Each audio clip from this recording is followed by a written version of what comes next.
Chapter 31. For one instant we all three stood facing each other, I breathless and mad with fury, Lucio calm and disdainful, my wife staggering back from me, half swooning with fear. In an excess of black rage, I rushed upon her and seized her in my arms. "I have heard you," I said. "I have seen you. I have watched you kneel before my true friend, my loyal comrade there, and try your best to make him as vile as yourself. I am that poor fool, your husband, that blind egotist whose confidence you sought to win and to betray.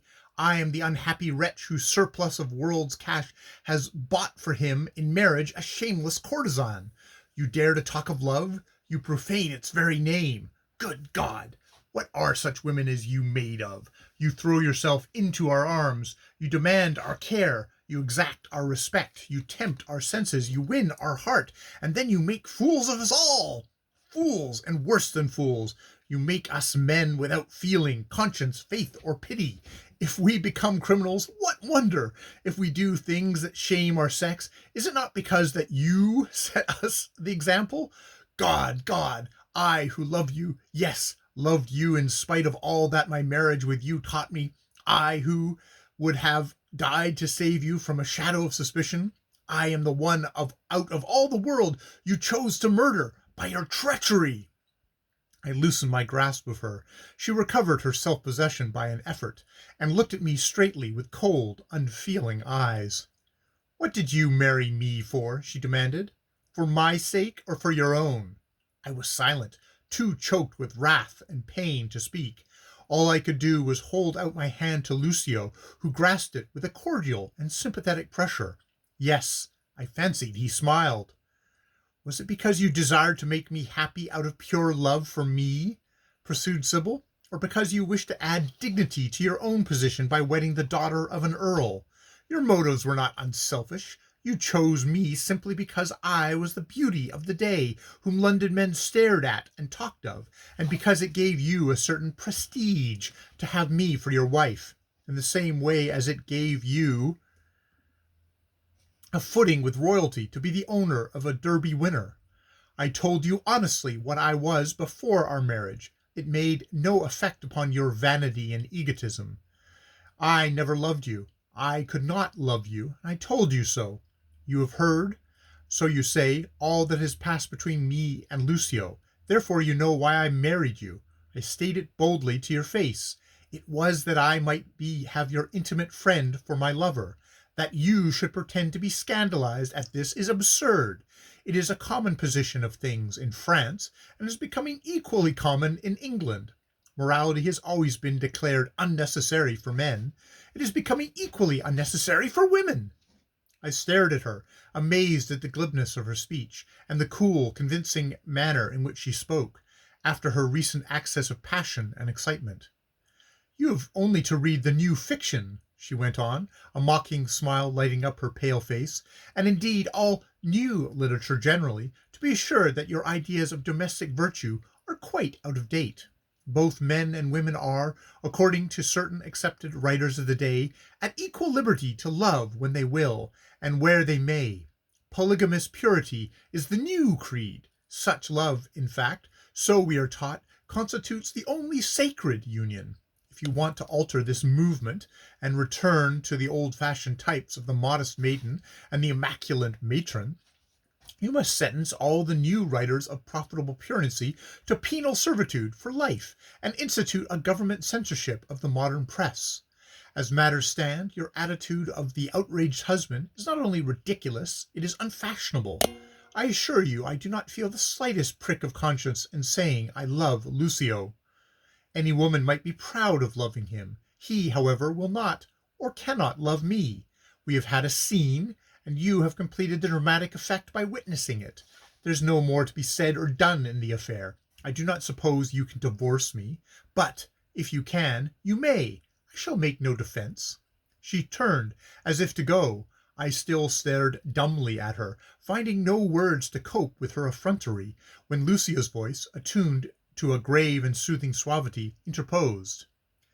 This is a very painful and distressing state of things, he said, and the strange half-cynical, half-contemptuous smile still rested on his lips. But I positively protest against the idea of divorce, not only for her ladyship's sake, but my own. I am entirely innocent in this matter. Innocent! I exclaimed, grasping him again by the hand. You are nobility itself, Lucio. As loyal a friend as ever a man had. I thank you for your courage, for the plain and honest manner in which you have spoken. I heard all you said. Nothing was too strong, nothing could be too strong to awaken this misguided woman to a sense of her outrageous conduct, her unfaithfulness. Pardon me, he interrupted delicately. The Lady Sybil can scarcely be called unfaithful, Geoffrey. She suffers from, let us call it, a little exaltation of nerves. In thought she may be guilty of infidelity, but society does not know that, and in act she is pure. Pure as the newly driven snow, and as the newly driven snow will society itself, immaculate, regard her. His eyes glittered. I met his chill, derisive glance. You think as I do, Lucio, I said hoarsely. You feel with me that a wife's unchaste thought is as vile as her unchaste act. There is no excuse, no palliative for such cruel and abominable ingratitude. Why, and my voice rose unconsciously as I turned fiercely again toward Sybil, did I not free you from your family from the heavy pressure of poverty and debt? Have I grudged you anything? Are you not loaded with jewels? Have you not greater luxuries and liberties than a queen? And do you not owe me at least some duty? I owe you nothing, she responded boldly. I gave you what you paid for, my beauty and my social position. It was a fair bargain. A dear and bitter one, I cried. Maybe so, but such as it was, you struck it, not I. You can end it when you please. The law will give you no freedom in such a case, interposed Lucio, with a kind of satirical urbanity. A judicial separation on the grounds of incompatibility of temper might be possible, certainly, but would not that be a pity? Her ladyship is unfortunate in her tastes, that is all. She selected me as her cavalier servant, and I refused the situation. Hence, there is nothing for it but to forget this unpleasant incident, and try to live on a better understanding for the future. Do you think, said my wife, advancing with her proud head uplifted in scorn, the while she pointed at me, do you think I will live with him after what he has seen and heard tonight? What do you take me for? For a very charming woman of hasty impulses and unwise reasoning, replied Lucio, with an air of sarcastic gallantry. Lady Sybil, you are illogical. Most of your sex are. You could do no good by prolonging this scene, a most unpleasant and trying one to us poor men. You know how we hate scenes. Let me beg of you to retire. Your duty is to your husband. Pray heaven he may forget the midnight delirium of yours, and set it down to some strange illness rather than to any evil intention. For all answer she came towards him, stretching out her arms in wild appeal. Lucio, she cried. Lucio, my love, good night, good-bye. I sprang between him and her advancing form. Before my very face, I exclaimed. Oh, infamous woman, have you no shame? None, she said with a wild smile. I glory in my love for such a king of worth and beauty. Look at him, and then look at yourself in the nearest mirror that reflects so poor and mean a picture of a man. How, even in your egoism, you could deem it possible for a woman to love you when he was near. Stand out of the light. You interpose a shadow between my God and me. As she uttered these mad words, her aspect was so strange and unearthly that out of sheer stupefied wonder I mechanically did as she bade me, and stood aside. She regarded me fixedly.